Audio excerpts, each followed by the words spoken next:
और कैसे हर किसी ने इसी के आश्रय रहना है, निराकार पे पूर्ण विश्वास रखना है, अपने जीवन में भक्ति को ही प्राथमिकता देनी है। कैसे हर कोई आज भी बार बार यही जिक्र कर रहे थे कि ये जीवन को जीना है तो उसको पूरी तरह जीना तभी कहा जाएगा जब एक जीवन एक भक्ति पथ पे होगा। तो ऐसे ही संतों ने जो आवाज़ शुरू से दी अभी भी, और चाहे कहीं पे भी होते हैं, वही भाव आज से कुछ दिन पहले जो 1 महीना मसूरी में भी जाने को मिला, तो भी उधर महापुरुष हर जगह से पहुंच रहे थे और उनके आने का भी मकसद ये एक सबसे पहली मोटिव ये नहीं थी कि वादियों का, नज़ारों का, ठंडी हवाओं का आनंद लेना है, पर यही भाव वहाँ भी कि कैसे एक पहुँच के सत्संग मिल जाए, एक कैसे संतों के एक संग को अपना पाएं। और वही भाव जहाँ आगे भी जाना है, चाहे वो कोई भी देश हो, तो वहाँ भी हर कोई इसी भाव से युक्त कि एक मन को और ज़्यादा निराकार पे विश्वास टिकाने के लिए एक संगत मिलेगी। तो कैसे हर कोई जब इसी भाव में होता है तो वाकई ही ये जीवन बहुत ही एक मुबारक जीवन बन जाता है। इस संसार में आके हर पल कोई ना कोई हम अपने कर्तव्य को निभा ही रहे होते हैं।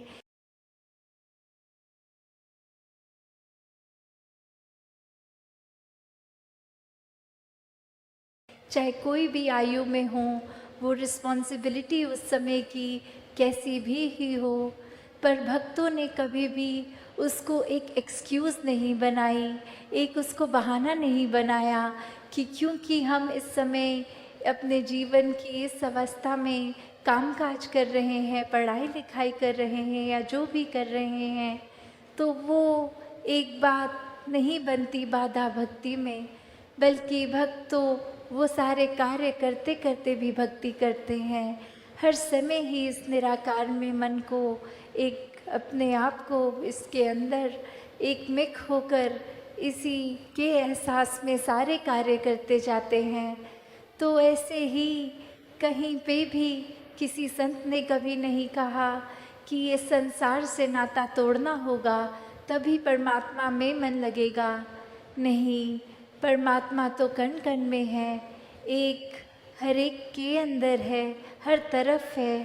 तो फिर अगर नाता तोड़ेंगे भी तो जहाँ एक होंगे उस जगह पे भी तो निराकार ही है। तो कैसे एक गृहस्थ में रहने की भक्ति की सिखलाई एक संत देते हैं कि अपनी सारी जिम्मेवारियों को निभाना है और किसी जिम्मेवारी से आँख फेरनी नहीं, क्योंकि ये घर परिवार समाज सभी में बहुत ज़रूरी कि हम अपने रोल को ठीक से निभाएं। ये हमारा जो कार्य है संसारिक उसको तो करते जाएं, पर फिर भी इस संसार में रहते हुए भी संसार से न्यारे रहें। इस संसार के रंग में खुद को इतना ना रंग लें कि भक्ति ही करें नहीं, वो समय वो मन की अवस्था सिर्फ क्षण भंगुर चीज़ों में लगी रहे, इस परमानेंट स्थिर परमात्मा पे नहीं। क्योंकि अगर जीवन में खुशी चाहिए होती है तो ऐसे अनेक काम होते हैं जो एक टेम्पररी किए जा सकते हैं, एक उससे हंसी खुशी सब मिल जाती है। पर अगर आनंद चाहिए, एक हमेशा वो एक खुशी से ऊपर का एक अंदर अपने ठहराव चाहिए, कामनेस चाहिए, एक स्थिरता चाहिए, तो फिर ये निरंकार का ही संग करने से होगा और कोई साधन से ये आनंद मिलने वाला नहीं है। क्योंकि मटीरियलिस्टिक कोई भी चीज़ होगी तो उसका अपना एक एक्सपायरी डेट है कि अभी तो ये हमें नया है, कुछ समय बाद वो पुराना हो जाएगा और कुछ समय बाद तो हमारे काम का भी नहीं रहेगा। और कैसे ये तीनों स्टेजेस में, जहाँ पहले शुरू में इतनी देखभाल, इतनी फ्रीक्वेंट यूजेज, और वही पुराना होने में शायद कबाड़ी वाले पे होगा, तो कैसे ये चीज़ों का संसार में आना जाना कभी रुकेगा नहीं, ये इच्छाओं का मन में आना जाना कभी रुकेगा नहीं। ये एक अक्सर लोग उस तरफ भी हो जाते हैं कि हम एक संसार से एक संन्यास लेने का जो भाव जन्मता है कि एक चीज़ें हमें इतनी ज़्यादा अपनी तरफ आकर्षित कर रहे हैं तो हम चीज़ों को इस्तेमाल ही ना करें। तो ये भाव भी कभी संतों ने नहीं सिखाए, क्योंकि संतों ने तो हमेशा एक मिडिल पाथ सिखाया है कि मध्य मार्ग में रहना है, चीज़ों को चीज़ों की तरह ही इस्तेमाल करना है, उनको अपने ऊपर इतना हावी नहीं होने देना कि फिर बस और किसी चीज़ की एक समझ ना रहे, एक याद ना रहे, सिर्फ वो वस्तुओं की, वो धन दौलत की, वो कार्य की, अपने एम्बिशन की, अपने ड्रीम्स की। तो जहाँ एक सपने लेकर उनको साकार करने के रास्ते पे जाना मुबारक है, पर उनके ना होने से मन पे वो उदासी को हावी नहीं होने देना, क्योंकि ये परमात्मा के अनुसार जो हुआ है उसी को प्रसाद समझना है, और वो समझना नहीं, वो है ही। तो कैसे हर किसी ने जहाँ अपने जीवन में भक्ति करती जानी है और वो एक होश में रह के, चेतन अवस्था में रह के भक्ति करनी है, कोई देखा देखी किसी के कुछ करने के पीछे उस दौड़ में उस तरह नहीं, एक समझ कर देख कर इस निराकार को, हर एक चीज़ के पीछे उसका कारण जान के, कि एक सुपरस्टिशन की तरह, अंधविश्वास की तरह कोई काम में नहीं जुट जाना, एक अपने मन तक क्या चीज़ कैसे पहुंच रही है उसको उसी तरह पहुंचने के लिए सही वजह बहुत ज़रूरी है। कि एक चीज़ अगर किसी के हम कहने पे, कोई पीयर प्रेशर पे, कोई माता पिता के कहने पे अगर कि चलो बच्चे संगत चलते हैं, तो कैसे वो एक सिर्फ वो वजह ना हो सत्संग आने की, एक कारण खुद अपनी ये कि ये जो रूह है इसकी खुराक ये निराकार, ये सत्संग, सेवा की भावना, सुमिरन, और अगर जिस तरह शरीर को खाने की आवश्यकता हमेशा रहती है कुछ कुछ घंटों बाद, वैसे ही ये रूह की तो 24 घंटों की ही खुराक, ये खाना, इसका पोषण, इसका सभी ये निराकार है। तो कैसे हर कोई अपने जीवन में जहाँ प्राथमिकता निरंकार को ही बना के रखे, इस परमात्मा को ही रखे, तो और भी काम वो इस तरह हो जाते हैं कि उनका होना भी मुबारक हो जाता है और उनका पूरा ना होना भी। वो फिर एक भक्त के मन की अवस्था को डिस्टर्ब नहीं करता कि बहुत समय से अपने इमोशंस, टाइम, भाव एक समय लगाकर एक चीज़ की कल्पना करी थी, उसको साकार करने के लिए बहुत यत्न, बहुत मेहनत की थी, और आखिर में वो हुआ भी नहीं, तो वो मन में निराशा नहीं, एक मन में भी फिर उस चीज़ के ना होने की भी खुशी कि ये नहीं हो रहा तो भी इसमें बरकत है, इसी में ही अच्छा है। और सिर्फ ये मानना इसलिए नहीं कि मजबूरी है कि अब तो कोई ऑप्शन नहीं है, कि ये नहीं हुआ तो इसमें अब सिल्वर लाइनिंग ढूंढी जाए, इसमें अच्छाई, एक अच्छा कोई कारण ढूंढे मन को मजबूत करने के लिए। नहीं, वो कारण की तरह नहीं, वो अपने आप में ही एक होना उसका एक ब्लेसिंग है, उसका ना होना भी उतनी ही ब्लेसिंग है। तो कैसे हर कोई संसार में, जिस तरह एक कवि ने भी कहा कि जब तक नाता जगत का तब तक भक्ति न होए, नाता तोड़ हरि भजे भक्त कहाँ वे सोए, कि कैसे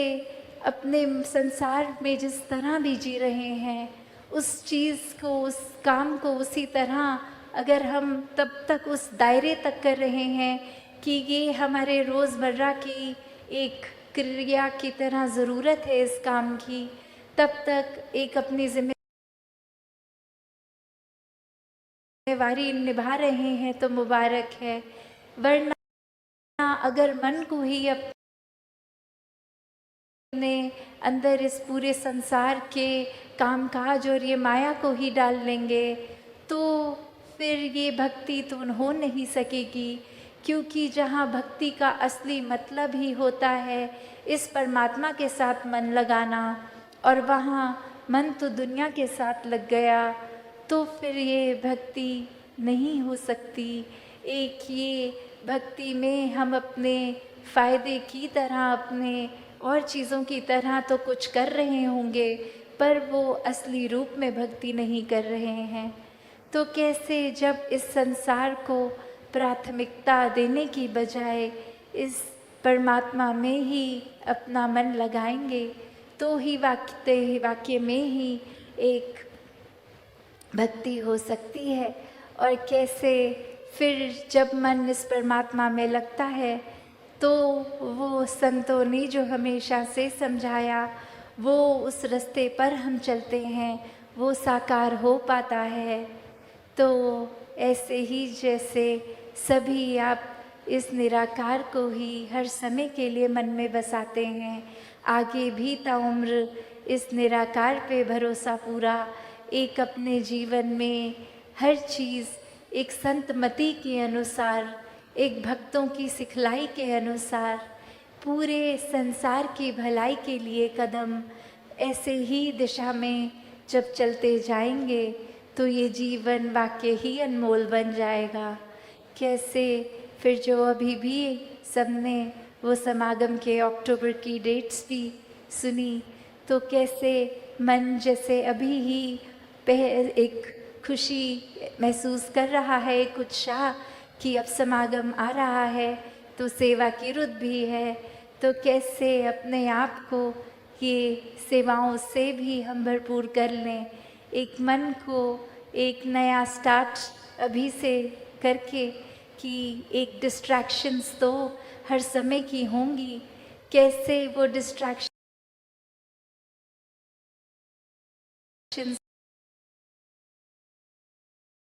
को अपने ऊपर हावी नहीं होने देना, पर भाव मन में सेवा के हैं तो सेवा को सेवा की तरह ही करना है। कोई उस वजह से नहीं कि ये देखा देखी अगर नहीं करेंगे तो क्या होगा, एक हमारे लिए ही सेवा मिली है तो ये हमारे ही फायदे का सौदा है, ये सौदा किसी और के लिए नहीं। तो कैसे हर समय सेवा में मन लगता है जब, तो अब वो एक साक्षात अपॉर्चुनिटी भी कि कैसे